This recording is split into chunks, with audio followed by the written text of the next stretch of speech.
సికింద్రాబాద్ సృష్టి fertility centre అరాచకాలు తవ్వే కొద్దీ బయటపడుతున్నాయి. బిడ్డల కోసం కలలుగానే వారిని డాక్టర్ నమ్రత ప్లానింగ్ ప్రకారమే మోసం చేస్తున్నట్లు పోలీసులు గుర్తించారు.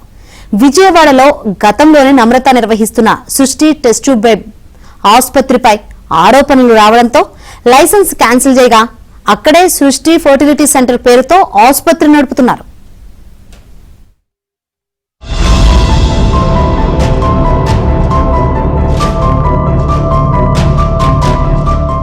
సృష్టిలో ప్రతి మహిళ మాతృత్వం కోరుకుంటుంది.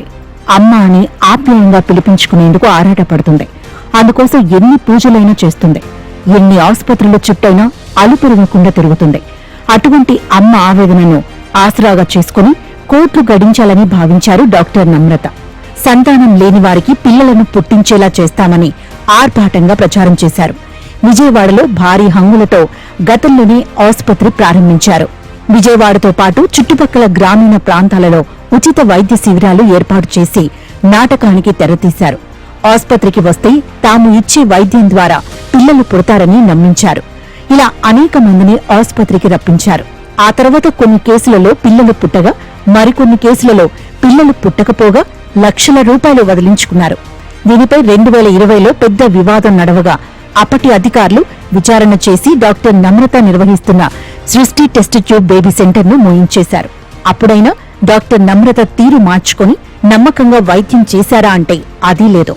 వైద్య వృత్తిలో ఉన్న అన్ని నైతిక విలువలకు ఆమె తిలోదకాలిచ్చారు. సపోజ్ మన ఎంబ్రియోస్ వాడిన, డోనర్ స్పర్మ్స్ వాడిన, డోనర్ ఎగ్స్ వాడిన, ఇప్పుడు డిఎన్ఏలో ఎలా బయటపడుతుందో, అంతేకాకుండా ఐవీఎఫ్ కాస్ట్ తగ్గించుకొని మనం ఎవరో ఒక పేషెంట్ది ఎంబ్రియోస్ ఫ్రీజ్ చేసి ఆ ఎంబ్రియోని వీళ్ళకి ట్రాన్స్ఫర్ చేసి, ఇలాంటివి కూడా ఎథిక్స్ అంటే డాక్టర్స్కి మనము హిపోక్రైట్ ఓత్ ఉంది. సో దాని ప్రకారం మనము లీగల్గా చెయ్యాలి. అంతేకాకుండా ఈ rules and regulation of surrogacy యాక్ట్లో కూడా చాలా పొందుపరిచారు. ఫారినర్స్ని ఎవరిని మనం ఎంకరేజ్ చేయకూడదు, కమర్షియల్ యాక్టివ్ని ఇన్వాల్వ్ కాకూడదు. ఇలాంటి మెజర్స్ తీసుకొని క్లియర్ కట్గా మనం ఏం చెప్తామో, ఎగ్ వాడతామా, స్పర్మ్ వాడతామా, లేకపోతే ఎంబ్రియోస్ వాడతామా, ఇవన్నీ కూడా మనము అందులో మనం మెన్షన్ చేసుకొని ఈ మోసాలన్నీ అరికట్టాలంటే ఈ విధంగా మనము ఎథికల్గా వెళ్ళాలని కూడా నేను అందరికి కూడా డాక్టర్స్కి విజ్ఞప్తి చేస్తున్నాను. విజయవాడలో డాక్టర్ కరుణ పేరుతో విజయవాడ యూనివర్సల్ సృష్టి ఫెర్టిలిటీ సెంటర్ ను ఆమె నెలకొల్పారు. ఆసుపత్రి పేరు మారింది, దాని యజమాని పేరు మారింది, కానీ నిర్వహణ మొత్తం డాక్టర్ నమ్రత ఆధ్వర్యంలోనే నడిచేది. దీంతో ఇటు విజయవాడ అటు సికింద్రాబాద్ లో పిల్లలు పుట్టని వారికి పరీక్షలు చేయించి వైద్యం అందించేవారు. నమ్రతను నిన్న పడమటలో అరెస్ట్ చేసిన పోలీసులు బెజవాడలో ఉన్న ఆసుపత్రిపై దృష్టి పెట్టారు. అదే ఆసుపత్రిలో నమ్రత ఇటీవలే 9 రోజుల పాటు హోమాలు నిర్వహించినట్లు గుర్తించారు. బెజవాడ సృష్టిలో డాక్టర్ నమ్రత, డాక్టర్ కరుణ, డాక్టర్ సోనాలి ఆధ్వర్యంలో సంతాన సాఫల్య చికిత్సలు చేస్తున్నారు. డాక్టర్ నమ్రత అక్రమాలు బట్టబయలు కావడంతో ఏసీపీ దామోదర్, మాచవరం సీఏ ప్రకాష్ ఆసుపత్రికి చేరుకుని ఆరా తీశారు. సికింద్రాబాద్ పోలీసుల అభ్యర్థన మేరకు సృష్టి ఫెర్టిలిటీ సెంటర్ ను తనిఖీ చేశారు. గతంలో విజయవాడ సెంటర్పై ఫిర్యాదులు అందిన మాట వాస్తవమే అయినా ప్రస్తుతానికి ఈ సెంటర్పై ఎలాంటి ఫిర్యాదు లేదని, విజయవాడ సెంటర్ను ఎటువంటి లైసెన్స్ తో నిర్వహిస్తున్నారో విచారణ చేస్తున్నామని చెప్పారు.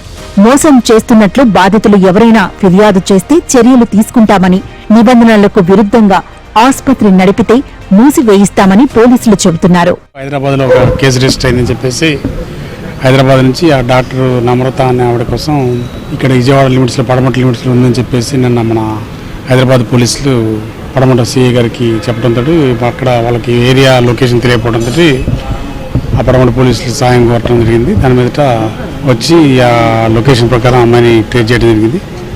దాని మీదట హైదరాబాద్ సిటీ పోలీసులు ఈ డాక్టర్ నమ్రతని తీసుకెళ్ళడం జరిగింది.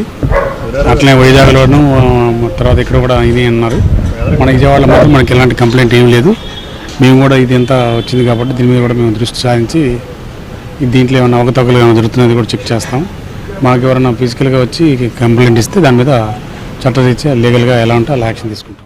పిల్లలు పుట్టక నిత్యం మనోవేదన అనుభవించే దంపతుల ఆవేదనను క్యాష్ చేసుకునేందుకు డాక్టర్ నమ్రత అనుసరిస్తున్న తీరుపై సర్వత్రా విమర్శలు వ్యక్తమవుతున్నాయి.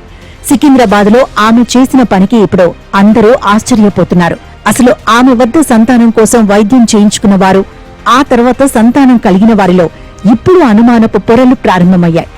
భరించలేని క్షమించలేని దారుణానికి పాల్పడిన డాక్టర్ నమ్రత వంటి వారిపై కఠిన చర్యలు తీసుకోవాలని మహిళలు కోరుతున్నారు. చూస్తా ఉన్నాం. ఈ పాంప్లెట్కి సంబంధించి కూడా ఇక్కడ చూస్తున్న డాక్టర్ కరుణ ప్రముఖ గైనకాలజిస్ట్. ఈ ఉయ్యూరు పరిసర ప్రాంతాలు అంటే విజయవాడ చుట్టుపక్కల పరిసర ప్రాంతాల్లో ప్రత్యేకంగా క్యాంపులు, ఉచిత క్యాంపులు ఏర్పాటు చేయడం, తద్వారా తాము పిల్లలు లేని వారికి పిల్లలు పుట్టిస్తామని పాంప్లెట్ల ద్వారా ప్రచారం చేశారు. చాలామంది కూడా సృష్టి సచ్యూని సెంటర్ని అలాగే డాక్టర్ కరుణ లేదా డాక్టర్ నమ్రతని సంప్రదించడం, వారి ద్వారా పిల్లలు పుడతారు, వారి పిల్లలు పుట్టేలా చేస్తారని నమ్మకంతో వస్తున్న తల్లిదండ్రులను ఈ విధంగా మోసం చేయడంపై కూడా సర్వత్ర విమర్శిస్తున్నాయి. ఇటువంటి ఘటనలు పునరావృతంగా కూడా కఠిన చర్యలు తీసుకోవాలని కూడా ప్రజలు కోరుతున్నారు.